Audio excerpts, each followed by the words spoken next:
Hello दोस्त, 5 बड़े future trends जो अगर आप इन्वेस्टर हो तो जरूर आपको जानने चाहिए, उनके बारे में हम बात करेंगे। ये डेटा दोस्तों मैं लाया हूं एचडीएफसी म्यूचुअल फंड की ईयरबुक से।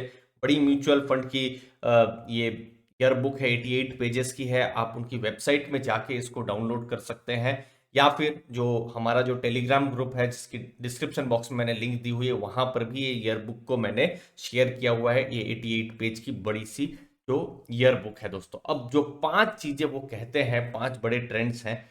डिजिटलाइजेशन एंड बाई नाउ पे लेटर का। दूसरा है कंज्यूमर टेक का, कुछ आईपीओज आए हैं उनके बारे में भी बात करेंगे। क्लाइमेट चेंज का, क्लीन एनर्जी ग्रीन एनर्जी पर बहुत सारे न्यूज आ रहे हैं, बहुत सारी कंपनीज आ रही हैं वो। चौथा, इलेक्ट्रिक व्हीकल्स, बड़ा ट्रेंड है दोस्तों।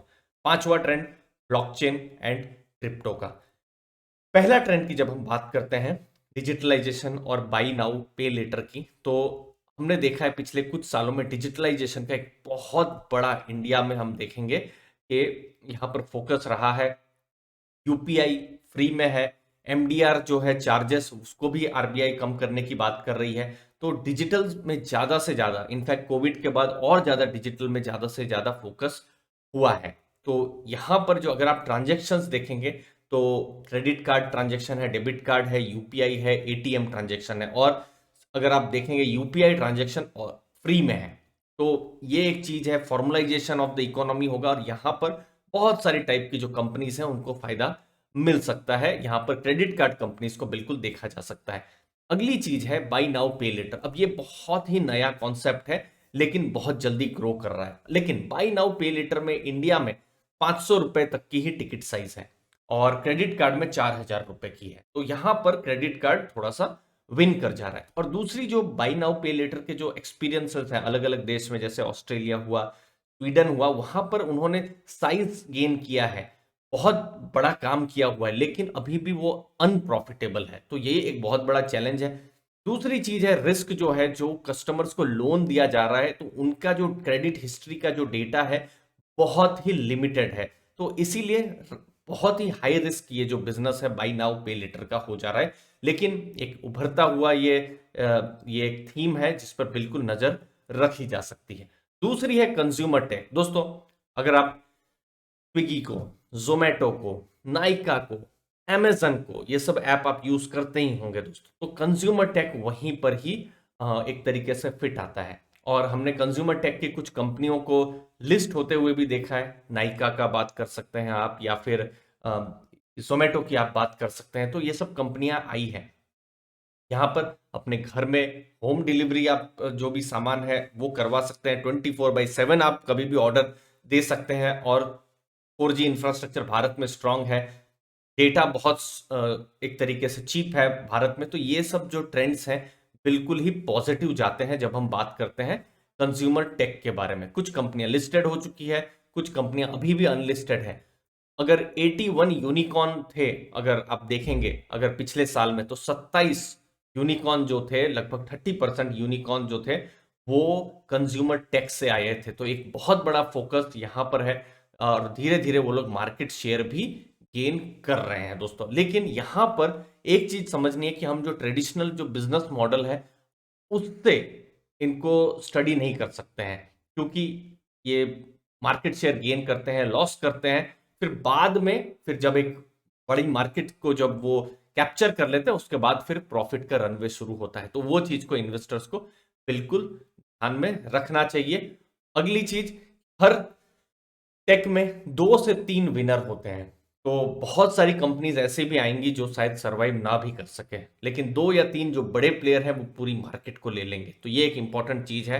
कुछ कंपनियां लिस्टेड ऑलरेडी हो चुकी हैं, कुछ कंपनियां लिस्टेड भविष्य में हो भी सकती हैं। तीसरी चीज है climate change, green energy, clean energy. हम देख रहे हैं कुछ बड़ी इंडियन कंपनीज है, जैसे रिलायंस इंडस्ट्री, 60,000 करोड़ से ऊपर का उन्होंने कहा है कि वो इन्वेस्टमेंट करेंगे। पीएसयूज हैं जो बहुत aggressive, oil oil marketing PSUs है, वो लोग आ रहे हैं, वो लोग कह रहे हैं कि हम इन्वेस्टमेंट करेंगे। एनटीपीसी है, ये सब कंपनियां कह रही है कि हम लोग इन्वेस्टमेंट करेंगे क्लीन एनर्जी, ग्रीन एनर्जी पर। और टाटा ग्रुप की भी कंपनियां आप कुछ देख सकते हैं। तो ये एक बहुत बड़ा ग्लोबल थीम है। और यहां पर जो भविष्य में इन्वेस्टमेंट होगा वो होगा पावर सेक्टर पर। हम देख रहे हैं ना, सोलार पावर, हाइड्रो पावर, उस पर काम हो रहा है। तो पावर सेक्टर पर बहुत काम होगा। ट्रांसपोर्ट सेक्टर पर होगा, रियल इस्टेट पर होगा, बिल्डिंग्स पर होगा, क्योंकि यहाँ पर बहुत ज़्यादा कार्बन इमिशन होता है। पावर सेक्टर में होता ही है क्योंकि कोयला का टोटल यूजेज है, तो पावर सेक्टर है, तो वहाँ पर बहुत बड़े बड़े इन्वेस्टमेंट आपको देखने मिलेंगे, जो कि एक तरीके से क्लीन और ग्रीन जो इन्वेस्टमेंट है वो आप ऐसा समझ सकते हैं। तो ये एक बड़ी थीम है, या मैं कहूँ तो ये एक तीसरी थीम है जिसको बिल्कुल आप ध्यान में रख सकते हैं। अगर आप फोर्थ थीम की बात करेंगे तो वो है इलेक्ट्रिक व्हीकल्स की थीम। इलेक्ट्रिक व्हीकल्स में जब आप बात कर रहे हैं तो ऑटोमोटिव सेक्टर में एक बड़ा डिसरप्शन ऑलरेडी शुरू हो गया है। अगर टू व्हीलर्स का डेटा देखें तो मुझे याद आता है दिसंबर के महीने में 10 लाख के करीब टू व्हीलर्स बिके थे। और अगर आप बात करते हैं टू जो इलेक्ट्रिक व्हीकल्स की, वो 2% इसका था, तो ऑलरेडी ये बढ़ना शुरू हो गया है। दूसरी चीज, अगर आप फोर व्हीलर्स की बात करते हैं तो फोर व्हीलर्स के केस में आप देख सकते हैं कि यहां पर 1% ऑलरेडी यहां पर फोर व्हीलर्स भी इलेक्ट्रीफाई हो गए हैं। तो ये सब कुछ इंपॉर्टेंट ट्रेंड्स हैं जो बिल्कुल वॉच कर सकते हैं। कुछ स्टेट्स हैं जो ऑलरेडी बड़ी बड़ी सब्सिडी भी उन्होंने देना शुरू कर दिया है। तो एक इंटरेस्टिंग ट्रेंड रहेगा जहां पर हमको इलेक्ट्रिक व्हीकल पर ज्यादा से ज्यादा, इनफैक्ट कुछ स्मार्ट स्टार्टअप्स भी आ रहे हैं यहाँ पर। कुछ लिस्टेड कंपनी जैसे एथर एनर्जी में इन्वेस्ट किया है हीरो मोटर्स ने, बजाज ऑटो अपने ईवी के प्लांट्स बना रहे हैं, टीवीएस काम कर रही है। तो कुछ लिस्टेड कंपनी है, बहुत सारी अनलिस्टेड कंपनी भी है या स्टार्टअप्स हैं जो इलेक्ट्रिक टू व्हीलर्स में काम कर रहे हैं। फोर व्हीलर में अगर आप देखें तो टाटा मोटर्स अभी इंडिया में अगर आप देखेंगे तो मार्केट लीडर बन के उभर रहा है, या फिर है ही अभी। अगर मेरा जो लेटेस्ट डेटा जो कहता है कि 70% जो है फोर व्हीलर में इलेक्ट्रिफिकेशन में टाटा मोटर्स का पूरा यहाँ पर मार्केट शेयर है। 1% उन्होंने क्रॉस किया हुआ है। अगर ओवरऑल फोर व्हीलर में अगर आप बात करें तो 1%, और एक लॉन्ग डिलीवरी टाइम है, लेकिन लोग लेना भी चाह रहे हैं। और ये सब कुछ स्टेट्स हैं, जैसे सेंट्रल गवर्नमेंट तो सब्सिडी दे ही रही है, लेकिन उसके अलावा गुजरात है, दिल्ली गवर्नमेंट है, असम गवर्नमेंट है, राजस्थान गवर्नमेंट, मेघालय गवर्नमेंट, गोवा की गवर्नमेंट, तो उन्होंने भी इंसेंटिव्स दिए हुए हैं। और बाकी बहुत सारी जो स्टेट गवर्नमेंट्स हैं वो लोग भी अपनी पॉलिसीज लेकर आ रहे हैं इलेक्ट्रिक व्हीकल को लेकर। दोस्तों आप जब इसको और डिटेल में पढ़ेंगे तो मुझे लगता है आपको बिल्कुल वैल्यू मिलेगी। पांचवा थीम है ब्लॉकचेन और क्रिप्टो का थीम। देखिए, क्रिप्टोज की जब आप हम बात करते हैं तो अभी फिलहाल बिटकॉइन, और बिटकॉइन का सबसे ज्यादा यहाँ पर 40% का मार्केट कैप है। फिर है इथेरियम का, और फिर ईथर है, सोलाना है, उन सब का है। लेकिन उनके रिस्क भी हैं, जैसे एक्सेप्टेबिलिटी अभी भी नहीं है, गवर्नमेंट्स अभी भी उनको रेजिस्ट कर रही है। अभी जितना मेरा नॉलेज जाता है सिर्फ एक कंट्री है एल सल्वाडोर, उन्होंने ही उसको ओके किया है, लेकिन गवर्नमेंट्स इनको रेजिस्ट कर रही है। लिमिटेड सप्लाई है, रेगुलेटेड है, और सबसे बड़ा एक अगर रिस्क है तो 95% जो बिटकॉइन की वैल्यू है वो 2% इन्वेस्टर्स के पास में है। तो बिटकॉइन में बहुत लोग हैं, लेकिन बहुत कम लोगों के पास 95% से ऊपर का बिटकॉइन है। तो ये सब चीजें हैं। लेकिन ब्लॉकचेन की थीम जो है ये एक बड़ी थीम है, और यहां पर मैंने एक सेपरेट वीडियो भी बनाया हुआ है जहां पर ब्लॉकचेन का एक ग्लोबल इंडेक्स है, और वहां पर कुछ इंडियन कंपनीज हैं जो काम कर रही है। वो वीडियो को भी आप देख सकते हैं, मैंने यहाँ पर मैंने वहां पर लिंक दी हुई है, ऊपर आप देख सकते हैं दोस्तों। तो क्रिप्टोज है, ये भी एक थीम है, लेकिन एक इमर्जिंग थीम है।